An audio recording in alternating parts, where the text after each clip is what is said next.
Di sini, ku yakin akan mimpi. Di sini, pasti berprestasi. Ku langkahkan kaki dengan berani. Kampus Mutiara, SMK 1 Bumi Jawa. Ku yakin akan semua citaku. Ku mampu wujudkan cita-citaku. Tak ragu dalam setiap ku melangkah. Pilihanku SMK 1 Bumi Jawa. Bahagia yang ku rasakan. Assalamualaikum warahmatullahi wabarakatuh. Waalaikumsalam warahmatullahi wabarakatuh. Selamat pagi. Pagi, Pak. Salam sejahtera bagi kita semua. Om Swastiastu, Namo Buddhaya, salam kebajikan. Sebelum kita mulai acara pada hari ini, alangkah baiknya agar kita berdoa dulu agar apa yang kita pelajari pada hari ini dapat bermanfaat bagi kita semua kelak. Paham ya? Baik semuanya, duduk siap gerak. Doa mulai.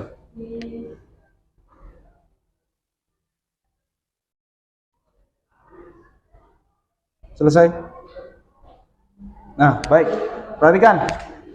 Terima kasih waktunya atas kehadiran anak-anak semua. Pada hari ini, Bapak akan membawakan sebuah materi tentang kebinekaan, yaitu tentang topik 1, bisa dilihat, tentang dunia yang berwarna. Untuk yang pertama, dunia yang berwarna itu menurut kalian bagaimana? Dunia yang warna-warni, pastinya ya. Dunia yang memiliki banyak warna. Nah, yang pertama, setelah kita mempelajari topik pada hari ini, diharapkan nantinya kita yang pertama mampu memahami pentingnya menerima perbedaan, ya. Kemudian mampu menganalisis jenis-jenis kerentanan dan implikasinya terhadap kebinekaan. Jelas ya? Dan kemudian nanti kalian diharapkan dapat memberikan contoh lewat tindakan praktik kebinekaan.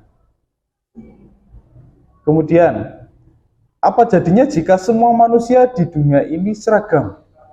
Warna kulitnya, bahasanya, adat istiadatnya, budayanya, semuanya sama. Kalau misalkan semuanya sama di dunia ini, kira-kira bagaimana? Bosan. Terus nggak bisa bedain, monoton. Nah, contoh misalkan semua orang di Indonesia saja ya. Semua orang di Indonesia itu orang Jawa misalkan. Kalian nanti nggak bisa makan nasi Padang, ya kan? Nggak bisa makan soto Betawi, nggak bisa. Kemudian, apakah Anda pernah terpikir untuk dilahirkan kembali sebagai bangsa lain? Ya. Pernah terbayang nggak? Nah, kalau misalkan pernah terbayang, ingin dilahirkan sebagai bangsa atau warga negara mana? Korea, Pak. Korea ya. Tentunya saya sudah bisa menebak. Kalau yang perempuan pasti saya ingin dilahirkan sebagai warga negara Korea ya. Kenapa? Kenapa ingin dilahirkan sebagai warga negara Korea? Putih, cantik. Putih, Badannya cantik, bagus. badannya bagus. Terus apa lagi? Awet muda. Awet muda. Terus Ya, kayak mayoritasnya tuh orangnya good looking. good looking ya. Karena putih ya. Tapi ada yang terpikir nggak? Saya itu nggak pernah terpikir jadi warga negara lain. Saya sudah sangat cinta ke Indonesia. Ada yang terpikir nggak? Tapi kalau dipikir-pikir dia lebih cinta sama Indonesia. Lebih cinta ke Indonesia. Kenapa? Karena lebih nyaman, ya. Lebih apa lagi ya? Yang kalian rasakan apa? Toleransinya ya. Karena di sini lebih beragam dan toleransinya sangat tinggi. Nah, kemudian menurut Anda, apakah dunia saat ini damai-damai saja atau sebaliknya?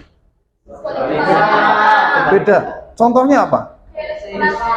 Perang ya. Kemudian apalagi?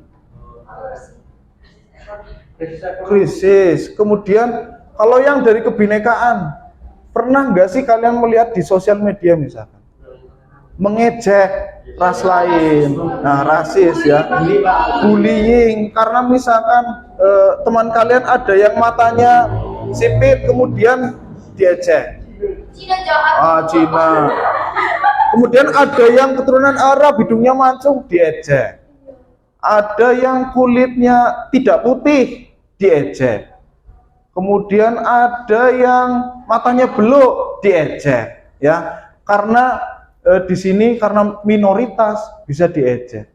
Jadi itu bisa dibilang tidak damai dan apa ya? Dan tidak baik-baik saja. Ya. Kemudian nah, padahal sejak dahulu kita manusia itu bermigrasi dari tempat asalnya menuju tempat baru untuk mencari kehidupan yang lebih baik. Contohnya apa?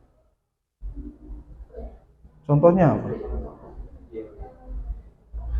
Buktinya sekarang ini di sekitar kita saja pasti ada orang Cina, ya, ada orang Arab, ya, yang jualan minyak wangi orang Arab, ada yang punya toko orang Cina, karena mereka bermigrasi dari tempat asalnya menuju tempat baru untuk mencari kehidupan baru, mencari kehidupan yang lebih baik.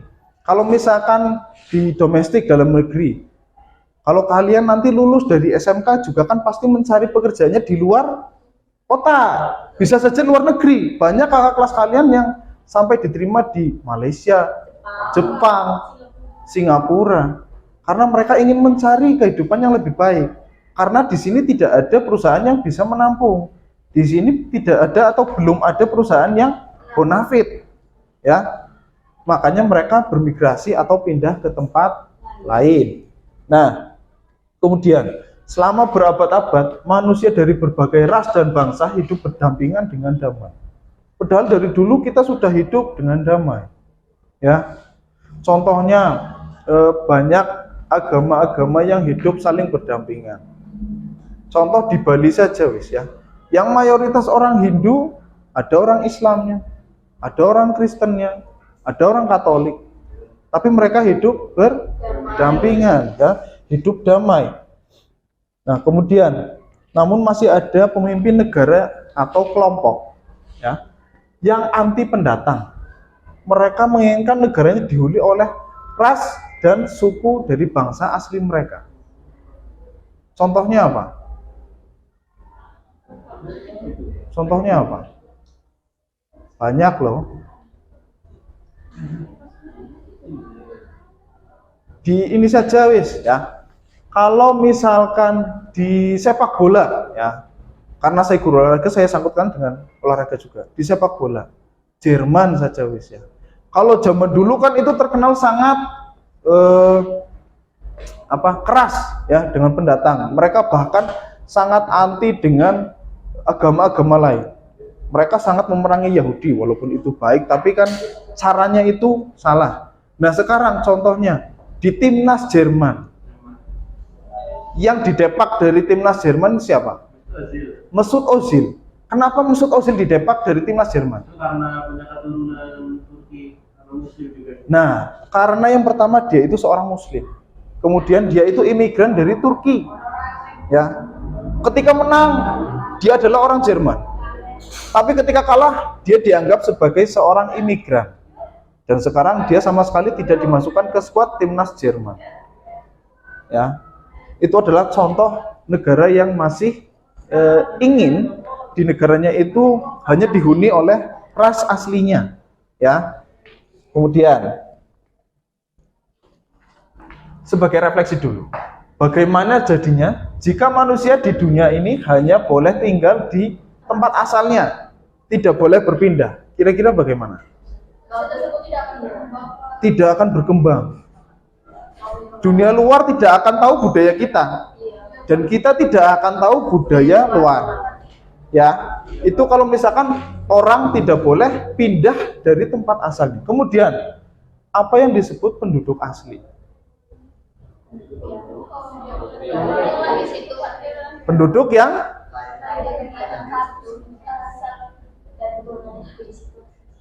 lahir di tempat itu?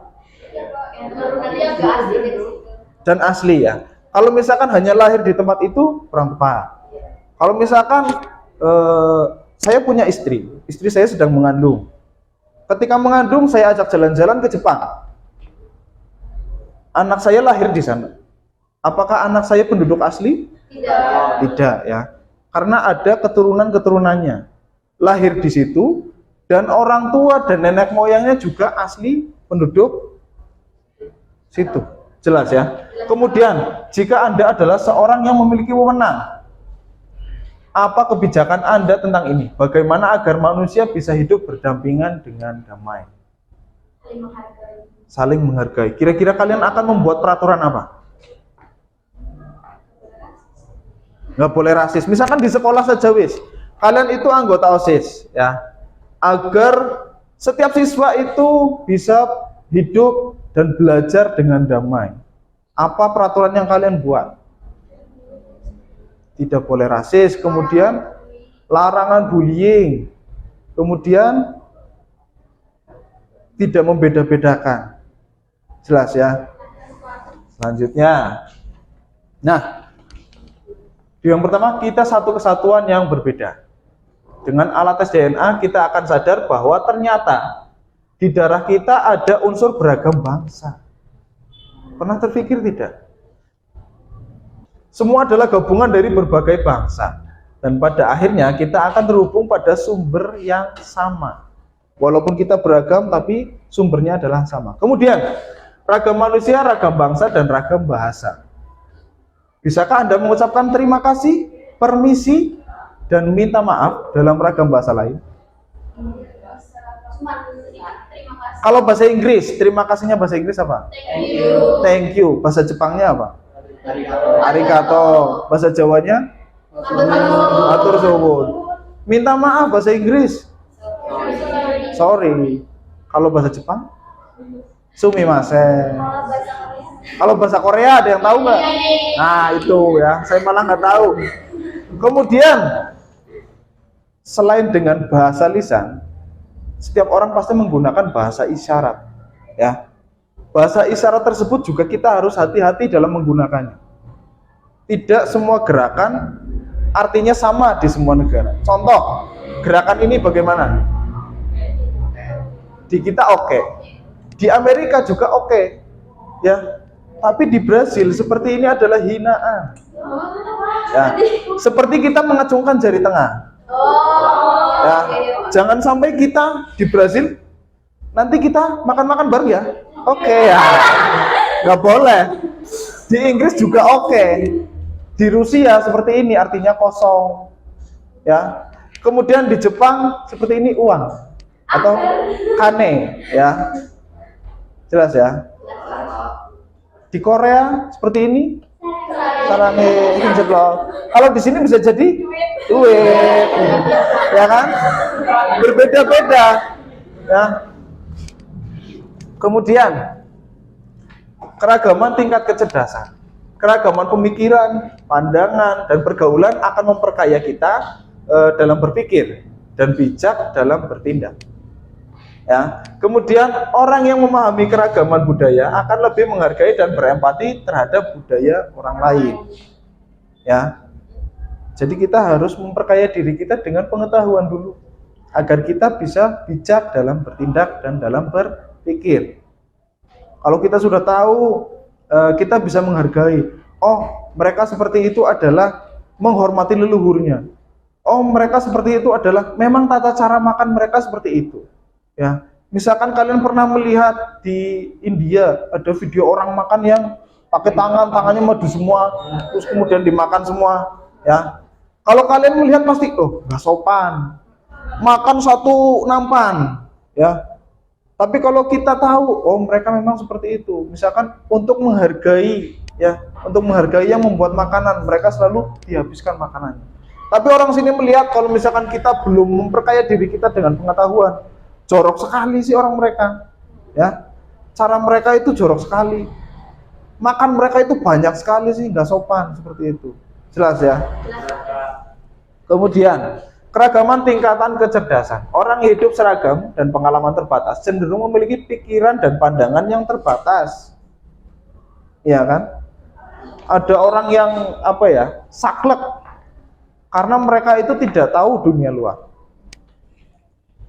Kemudian kerentanan karena mereka itu saklek, tidak mau terbuka dengan dunia luar. Akhirnya separuh responden di banyak negara Eropa merasa terancam oleh para pendatang, kaum imigran, dan hasil studinya itu dari Universitas Bielefeld. Ya, contoh kejadiannya seperti itu tadi, timnas Jerman ya, Mesut Ozil. Mereka itu takut, aduh, ini jangan-jangan bintang dari Jerman malah orang imigran. Kami ingin bintang sepak bola kita itu adalah orang kita sendiri. Ya, itu adalah salah satu contoh pikiran sempit. Kemudian di Amerika Serikat terjadi peningkatan tindakan intoleran seperti kasus diskriminasi terhadap warga kulit hitam dan kekerasan terhadap keturunan Asia. Di sana itu orang Asia ya, kalau misalkan melihat vlog-vlog yang asli, orang Asia di jalan sedang ngevlog, pasti anak-anak kecil pun mengejek. Matanya seperti ini ya. Kayak gini kan, Chinese, pokoknya semua orang, entah itu orang Indonesia, Thailand, orang Filipina, mereka ke sana pasti dikatain Chinese. Iya kan? Itu sangat rasis. Kemudian warga kulit hitam, dan yang paling penting adalah kita sebagai seorang Muslim di sana itu kita juga sedang diskriminasi. Mereka menganggap semua orang Muslim itu adalah teroris. Karena sempitnya pengetahuan mereka. Mereka hanya mengetahui Islam itu adalah bom, dan bom. Padahal Islam mengajarkan kita untuk hidup damai. Teroris itu adalah oknum. Dan kemungkinan saja adalah teroris tersebut bukan orang Islam malah, yang hanya ingin mengadu domba. Ya. Kemudian ratusan ribu orang Rohingya meninggalkan negaranya untuk menyelamatkan diri ya dari serangan ekstremis Buddha yang didukung pasukan keamanan Myanmar. Itulah kenapa akhirnya banyak kaum Rohingya yang datang ke Indonesia. Karena di negara asal mereka itu sangat ekstrim. Kaum Rohingya ada yang dibantai. Karena mereka takut, mereka cari perlindungan ke negara lain, walaupun dengan cara menyelundupkan diri atau tidak resmi, ya. Kemudian, berdasarkan laporan tahunan kemerdekaan beragama dan keyakinan dan politisasi agama 2017, Wahid Foundation tercatat ada 213 peristiwa intoleransi yang terjadi sepanjang tahun 2017. Pada kasus-kasus intoleransi tersebut, perempuan dan anak-anak dan anak perempuan merupakan kelompok yang rentan menjadi korban karena identitas gendernya. Ya. Perempuan sangat rentan menjadi korban di sini. Ya, karena banyak orang yang menganggap, ya, orang yang pemikiran sempit, perempuan adalah makhluk yang lemah, tidak bisa apa-apa, tidak mempunyai kekuatan. Tetapi sebetulnya perempuan itu adalah orang yang kuat. Perempuan bahkan bisa menjadi pemimpin. Contohnya di Indonesia siapa? Ya, Bu Megawati. Bahkan terakhir, saya akan mengajak kalian untuk berpikir. Berpikirnya kita mudah dengan apa yang ada di tubuh kita dulu. Ya, kita identifikasi barang atau aksesoris apa saja yang ada di badan kita, atau apa yang kita bawa, bisa tas dan lain-lain, yang kita gunakan untuk bekerja, belajar, dan beraktivitas, seperti ponsel, kendaraan yang kita bawa, kemudian baju, jam tangan, semuanya, sepatu, dasi, kontak lens, kacamata, ya, semua produk dalam negeri. Apakah semua produk tersebut dalam negeri, atau ada kebinekaan dari apa yang kita pakai? Coba dilihat dulu. Bisa ditulis ya. Misalkan seragam buatan mana, sepatu buatan mana, motor kalian yang kalian bawa buatan mana, handphone kalian buatan mana. Ditulis dulu.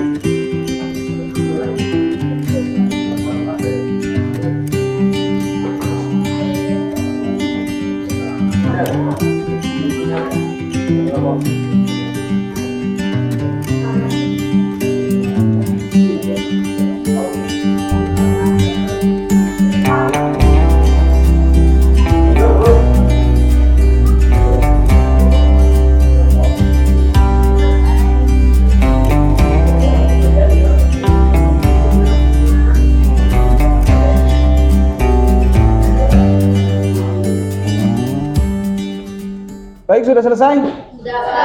Baik, kalau sudah selesai, Pak Guru ingin dari kalian mempresentasikannya.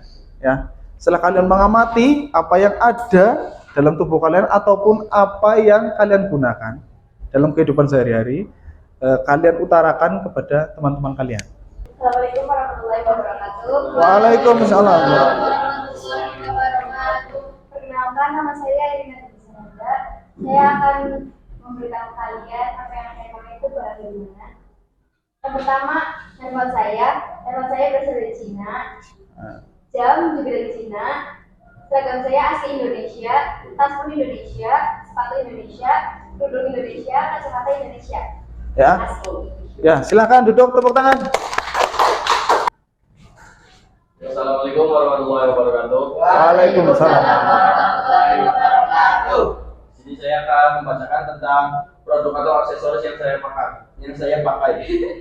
Yang pertama motor. Motor saya berasal dari produk Jepang. Yang kedua handphone itu dari Hong Kong. Yang ketiga seragam asli Indonesia, sepatu asli Indonesia, tas juga asli Indonesia, serta ballpoint yang saya pakai juga asli Indonesia. Terima kasih. Tepuk tangan. Ya. Perhatikan ya. Tadi yang pertama itu dari Cina dan dari Indonesia. Kemudian Rehan maju motornya dari Jepang ya. Pasti dari Jepang. Kalau motor dari Indonesia ada? Ada? Ada? Ada? Kalau mobil Indonesia ada enggak? Ada ya. Mobil SMK itu loh yang dari Solo ya. Kemudian bajunya dari Indonesia, sepatu Indonesia, pulpen Indonesia, HP-nya dari Hong Kong. Ya. Jadi walaupun apa yang kita gunakan itu dari bermacam-macam negara, tetapi kan tetap kita gunakan untuk keperluan kita sendiri, ya. Jadi apa yang kita pelajari pada hari ini dapat kita simpulkan bahwa keberagaman kita atau bermacam-macam ras, warna kulit, teknologi, makanan, ya, itu jangan dianggap sebagai suatu hal yang jelek atau suatu hal yang buruk. Kita anggap kita ambil positifnya, ya. Karena dengan keberagaman tersebut kita bisa merasakan berbagai macam makanan, kita dapat menggunakan peralatan dari berbagai macam kualitas. Kalau kita hanya menggunakan motor atau mobil dari Indonesia, kita mungkin kalau ke Jakarta membutuhkan waktu yang sangat lama. Kalian berangkat sekolah pun membutuhkan waktu yang sangat lama. Atau bahkan kita harus jalan kaki. Kalau misalkan ada yang agak mempunyai uang, ya mungkin sekarang ada yang naik kuda, ya, ada yang naik sapi misalkan, ada yang dorong gerobak.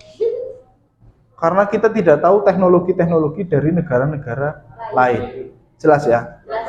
Sampai sini ada pertanyaan? Tidak ada ya? Apa yang saya sampaikan cukup jelas? Baik, kalau cukup jelas berarti apa yang harus saya sampaikan pada hari ini sudah cukup. Terima kasih atas waktunya.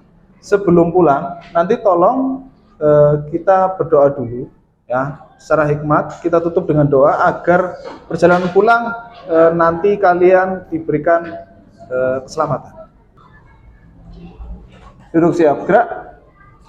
Sebelum kita menutup pembelajaran pada hari ini, berdoa menurut kepercayaan masing-masing. Berdoa, dipersilakan.